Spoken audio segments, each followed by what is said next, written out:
Hello everyone, welcome back to illume biology. Blood वाले session को ही आगे बढ़ाएंगे हम लोग।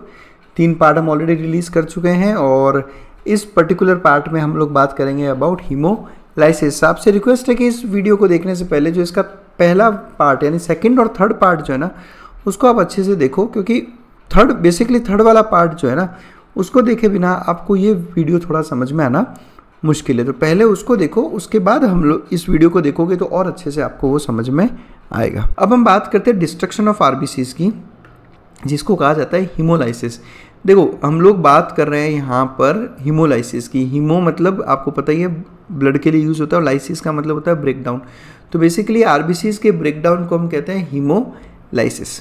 ठीक है। अब देखो, हीमोलाइसिस के बहुत सारे रीजन्स हो सकते हैं, है ना, बहुत सारे रीजन्स हो सकते हैं हीमोलाइसिस के, लेकिन हम लोग यहाँ पर जो प्रोसीजर पढ़ रहे हैं ना वो पढ़ रहे हैं एक ओल्ड आरबीसी के हीमोलाइसिस की बात करें हम, है ना। देखो, एक होता है पैथोलॉजिकल हीमोलाइसिस, मतलब किसी रीज़न से यंग आरबीसीज का ब्रेकडाउन, ठीक है, वो नहीं पढ़ रहे हम। यहाँ पे क्या पढ़ रहे हैं, ओल्ड आरबीसीज की बात कर रहे हैं। ओल्ड आरबीसीज यानी जिसका एज कंप्लीट हो गया, ऐसी आरबीसीज जिनका 120 डेज का लाइफ खत्म हो गया, उन आरबीसीज के साथ क्या होता है वो हम लोग यहाँ पर डिस्कस करने वाले हैं। तो देखो, कुछ ऑर्गन्स होते हैं हमारी बॉडी में जो इस हीमोलाइसिस के लिए रिस्पॉन्सिबल होंगे, ओल्ड आरबीसीज को डिस्ट्रॉय करने में रिस्पॉन्सिबल होते हैं, जिसमें सबसे इंपॉर्टेंट है लीवर और स्प्लीन। स्प्लीन आप सबको पता है हमारे स्टमक, ये देखो ये स्टमक वाला पार्ट है। इस स्टमक के लेफ्ट साइड में इस स्टमक के यहाँ दिखा देता हूँ मैं आपको। देखो, ये इसोफेगस आ रहा है, ये इसोफेगस से ही आया स्टमक, ये दिख रहा होगा आपको, ये स्टमक। इस स्टमक के लेफ्ट साइड में आपको एक ही कलर्ड ऑर्गन दिख रहा है छोटा सा, इसको कहा जाता है स्प्लीन। ठीक है, एब्डोमेन में प्रेजेंट होता है ये। और इसी स्टमक के ऊपर की तरफ आपको लीवर भी दिख रहा होगा, ये लीवर है। तो ये लीवर और स्प्लीन जो दोनों पास पास में है, ये दोनों मिलकर मेनली आरबीसीज का डिस्ट्रक्शन करते हैं जब उनकी लाइफ कंप्लीट हो जाती है।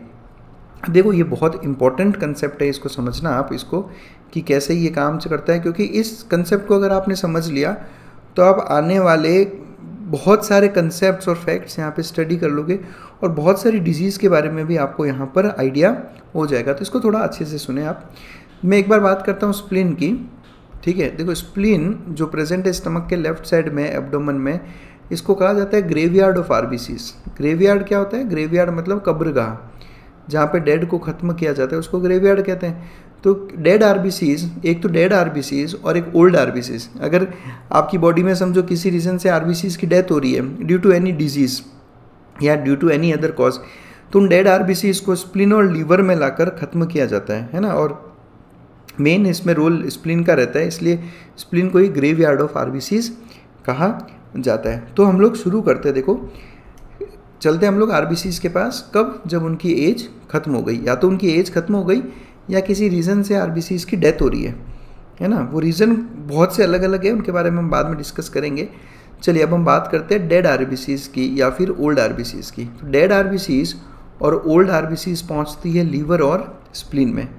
लीवर और स्प्लीन में कुछ सेल्स होते हैं जिनको कहा जाता है मैक्रोफेजेस। अब आपको अच्छे से पता है मैक्रोफेजेस, मैक्रो मतलब क्या हो गया? बड़ा, है ना। फेजिस मतलब फैगोसाइटोसिस करने वाले cells. Macrophages are responsible for the phagocytosis. आपने इम्यून सिस्टम में मैक्रोफेजेस के बारे में पढ़ा रहेगा कि बहुत सारे पैथोजन पैथोजन्स जैसे कि बैक्टीरिया, इन सबको ख़त्म करने, बाकी बॉडी के भी जो डेड सेल्स होते हैं, केवल आरबीसीज नहीं, जो भी डेड सेल्स होते हैं उन सबको ख़त्म करने में रोल रहता है मैक्रोफेजेस का। तो ये मैक्रोफेजेस प्रेजेंट है लीवर और स्प्लीन में। तो डेड और ओल्ड आरबीसीज यहाँ पर आते हैं और मैक्रोफेजेस इनका क्या करते हैं? फैगोसाइटोसिस। मैक्रोफेजेस क्या करेंगे? इनका फैगोसाइटोसिस। और फैगोसाइटोसिस करने में क्या होगा कि हीम अलग से लेते हैं और एक ग्लोबिन अलग से लेते हैं। हम लोग बात करते हैं, देखो एक तो हीम प्रेजेंट है और एक ग्लोबिन प्रेजेंट है। ग्लोबिन में क्या है? ग्लोबिन किसका बना है? ग्लोबिन बना है प्रोटीन्स का।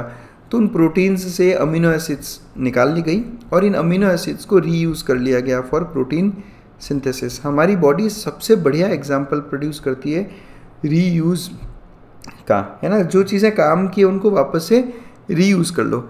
तो ग्लोबिन के ब्रेकडाउन किया, अमीनो एसिड्स निकाली और अमीनो एसिड्स को रीयूज़ कर लेंगे हम प्रोटीन सिंथेसिस के लिए। अब हम बात करते हैं हीम की, तो हीम में जो आयरन निकला उस आयरन को तो देखो वापस हम रीयूज़ कर लेंगे, है ना, लॉस कराने का कोई फ़ायदा नहीं है। तो इस आयरन को हम लोग यहाँ से भेज देते हैं बोन मैरो में, और बोन मैरो में इसको रीयूज़ कर लिया जाता है। वाई बोन मैरो, हम इसको बोन मैरो में क्यों भेजते हैं? क्योंकि जो नए आरबीसीज बनते हैं वो सारे कहाँ बनते हैं? बोन मैरो के अंदर। तो बोन मैरो में जाने के बाद नए आरबीसीज बनाने के लिए इस आयरन को वापस रीयूज़ कर लिया जाएगा। अब क्या बचा आपका? Porphyrin ring. क्या बच गया? Porphyrin ring. तो जो वो पोरफायरिन रिंग वाला हीम पार्ट है उसको कन्वर्ट किया जाता है एक पिगमेंट में जिसका नाम है बिलीवर्डिन। यहाँ से देखो कहानी शुरू होगी और बहुत इंपॉर्टेंट है। हीम किस में कन्वर्ट हुआ? सबसे पहले एक पिगमेंट में जिसका नाम है बिलीवर्डिन। ये बिलीवर्डिन थोड़ा ग्रीनिश टाइप पिगमेंट रहता है, और बिलीवर्डिन को फिर इमीडिएटली कन्वर्ट किया जा रहा है बिलीरुबिन में। अब आपने ये सुने सुने नाम लग रहे होंगे कि सर ये तो बाइल पिगमेंट्स हैं। बिल्कुल, ये सारे हैं बाइल पिगमेंट्स। इनको बाइल पिगमेंट्स भी क्यों कहते हैं वो भी हम आपको बताएंगे यहाँ पे। ये बिलीवर्डिन से में कन्वर्ट हो गया है किसमें? बिलीरुबिन में। बिलीरुबिन थोड़ा येलोइश टाइप का रहता है। बिलीरुबिन कैसा रहता है? येलोइश टाइप का। अब सारा काम कहाँ हो रहा है? लीवर और स्प्लीन के अंदर। तो जो बाइल जूस है, इस बाइल जूस में ही इन दोनों बिलीवर्डिन और बिलीरुबिन का फॉर्मेशन होता है। तो इसीलिए आपको बाइल जूस इस तरह के कलर का दिखाई देता है, बिकॉज ऑफ बिलीरुबिन और बिलीवर्डिन। अब आप सबको पता है कि जो लीवर होता है वो लीवर से एक डक्ट निकलता है, लीवर और गॉल ब्लैडर से, और ये दोनों कंबाइन होकर क्या बनाते हैं? Common bile duct. और ये कॉमन बाइल डक्ट आकर कहाँ पे ओपन हुआ? ये डुओडेनम के अंदर। यहाँ देखो आप, है ना, डाइजेस्टिव सिस्टम में आपने पढ़ा होगा। एक बार मैं वापस बताता हूँ आपको, 2 मिनट इसको देखें। एक्चुअली कलर नहीं दिख रहा होगा आपको, यहाँ देखो आप, एक बार वापस बता रहा हूँ। ये सब कुछ देखो कहाँ प्रेजेंट है? बिलीरुबिन, बिलीवर्डिन सब कहाँ है? लीवर के अंदर फॉर्मेशन के बाद में। तो ये लीवर से एक डक्ट निकल रहा है और गॉल ब्लैडर से भी एक डक्ट निकलता है। ये देखो, ये लीवर से डक्ट निकल रहा है, ये गॉल ब्लैडर से डक्ट निकलता है। ये दोनों डक्ट कंबाइन होकर क्या बना दिए? Common bile duct. और ये कॉमन बाइल डक्ट अब यहाँ से होता हुआ पहुँच गया स्मॉल इंटेस्टाइन के अंदर। तो बाइल जूस के साथ साथ बिलीरुबिन कहाँ पे आ गया? डुओडेनम। कहाँ पहुँच गया? डुओडेनम। डुओडेनम में इंटेस्टाइन में आने के बाद में इस बिलीरुबिन पे बैक्टीरिया जो है वो एक्ट करते हैं, ठीक है। और ये एक्शन अब डुओडेनम या स्मॉल इंटेस्टाइन में नहीं हो रहा, ये एक्शन कहाँ हो रहा है? लार्ज इंटेस्टाइन में। ये ध्यान रखना है आपको, है ना। बैक्टीरिया कहाँ प्रेजेंट है? लार्ज इंटेस्टाइन में। तो बाइल जूस कहाँ पहुँचा? डुओडेनम। डुओडेनम से फिर जेजुनम इलियम, और वहाँ से वो पहुँचता है लार्ज इंटेस्टाइन में। लार्ज इंटेस्टाइन में आने के बाद में इस बिलीरुबिन को कन्वर्ट किया जाता है बैक्टीरियल एक्शन से यूरोबिलिनोजन में। किस में कन्वर्ट करेंगे? यूरोबिलिनोजन। अब यहाँ ध्यान से सुनना, मैं क्या बता रहा हूँ आपको। इस एक टेबल में बहुत सारे कंसेप्ट छुपे हैं, इसको समझें आप अच्छे से। बिलीरुबिन लार्ज इंटेस्टाइन में पहुंचने के बाद इस पे बैक्टीरियल एक्शन होता है जिससे ये कन्वर्ट होता है यूरोबिलिनोजन में। ये यूरोबिलिनोजन इस लार्ज इंटेस्टाइन से रीएब्जॉर्ब कर लिया जाता है, और रीएब्जॉर्ब करके ये कहाँ पहुंचेगा? ब्लड के अंदर। तो जब ये यूरोबिलिनोजन ब्लड में पहुंचेगा तो यही रिस्पॉन्सिबल है हमारे प्लाज्मा के कलर के लिए। हमारा प्लाज्मा के बारे में आपने पढ़ा है ना, प्लाज्मा का कलर कि है ना, ऐसा हे कलर्ड रहता है, ये एक सूखी घास के जैसा कलर रहता है इसका, थोड़ा सा येलोइश टाइप। तो ये जो हल्का सा येलोइश टाइप है, हे कलर आया है इसका, ये हे colour is because of the presence of a pigment called as urobilinogen, जो लार्ज इंटेस्टाइन में बैक्टीरियल एक्शन से बनता है ऑन बिलीरुबिन। तो ये कहाँ चला गया? प्लाज्मा से। प्लाज्मा से ये यूरोबिलिनोजन पहुँच जाता है किडनी में, और किडनी में जाने के बाद में ये कन्वर्ट हो जाता है वापस यूरोबिलिन में। किस में कन्वर्ट हो गया? यूरोबिलिन में, या फिर यूरोक्रोम। यूरोबिलिन या फिर यूरोक्रोम। और फिर यह यूरोबिलिन और यूरोक्रोम आपके यूरिन के साथ में एक्सक्रीट कर दिया जाता है, और इसी रीज़न से इसी यूरोबिलिन की वजह से जो है वो यूरिन का कलर आता है, ठीक है। और जो यूरोबिलिनोजन बच गया कहाँ पे? लार्ज इंटेस्टाइन में। ये यूरोबिलिनोजन जो लार्ज इंटेस्टाइन में बच गया, ये कन्वर्ट होता है एक और पिगमेंट में जिसका नाम है स्टर्कोबिलिन। क्या नाम है? बिलिन, और ये स्टर्कोबिलिन फिसिस के साथ एक्सक्रीट होता है, इसलिए फिसिस का कलर येलोइश होता है। तो यहाँ पर हमने देखो वापस बता रहा हूँ, एक साथ 3 अलग अलग पिगमेंट्स की बात की, वापस ले रहा हूँ मैं। देखो पहले तो मैं क्या कह रहा हूँ, हीम, भाई आयरन तो आपने रीयूज़ कर लिया। अब हीम में जो जो चीज़ें आपके काम की नहीं है, बॉडी रीयूज़ नहीं करती, उसको हमें एक्सक्रीट करना होगा, ठीक है। और एक्सक्रीशन करना है तो इसको कन्वर्ट कर दिया जाता है बाइल पिगमेंट्स में, बिलीवर्डिन, और बिलीवर्डिन से दूसरा बाइल पिगमेंट बिलीरुबिन का फॉर्मेशन होता है, दोनों ही लीवर में। अब दोनों इनका फॉर्मेशन कहाँ हो रहा है, लीवर में। अब इसको बॉडी से एक्सक्रीट करना है तो एक ही तरीका है कि इसको बाइल जूस के साथ में डुओडेनम में डाल दो, ताकि ये फिसिस से बाहर निकल जाएगा। बिलीरुबिन जब लार्ज इंटेस्टाइन में पहुंचता है तो इस पे बैक्टीरियल एक्शन होता है, जिसकी वजह से बिलीरुबिन सबसे पहले कन्वर्ट हुआ यूरोबिलिनोजन में, ये पहला पिगमेंट। हालांकि बिलीवर्डिन बिलीरुबिन भी पिगमेंट्स हैं और इन्हीं की वजह से बाइल को अपना कलर मिलता है। लेकिन मैं 3 अलग अलग, इनको छोड़ के बाकी 3 की बात कर रहा हूँ। सबसे पहले मैं क्या बात कर रहा हूँ, यूरोबिलिनोजन की। यूरोबिलिनोजन का कुछ अमाउंट ब्लड में रीएब्जॉर्ब होता है और प्रेजेंट होता है प्लाज्मा में, उसकी वजह से प्लाज्मा का कलर आता है। तो प्लाज्मा का जो है कलर है वो किसकी वजह से, यूरोबिलिनोजन की वजह से। अब मुझे तो इसे एक्सक्रीट करना था, तो ये यहाँ से कहाँ पहुँच गया, किडनी में। यहाँ से कहाँ पहुँच गया, ये किडनी में, और किडनी में इसका कन्वर्जन हो जाता है यूरोबिलिन या फिर यूरोक्रोम के अंदर। किडनी में इसका कन्वर्जन किस में होता है, यूरोबिलिन और यूरोक्रोम में, और ये यूरिन के साथ एक्सक्रीट कर दिया जाता है। तो सेकंड पिगमेंट हमने कौन सा पढ़ा, यूरोबिलिन और यूरोक्रोम, और यही यूरिन को उसका कैरेक्टरिस्टिक कलर प्रोवाइड करता है।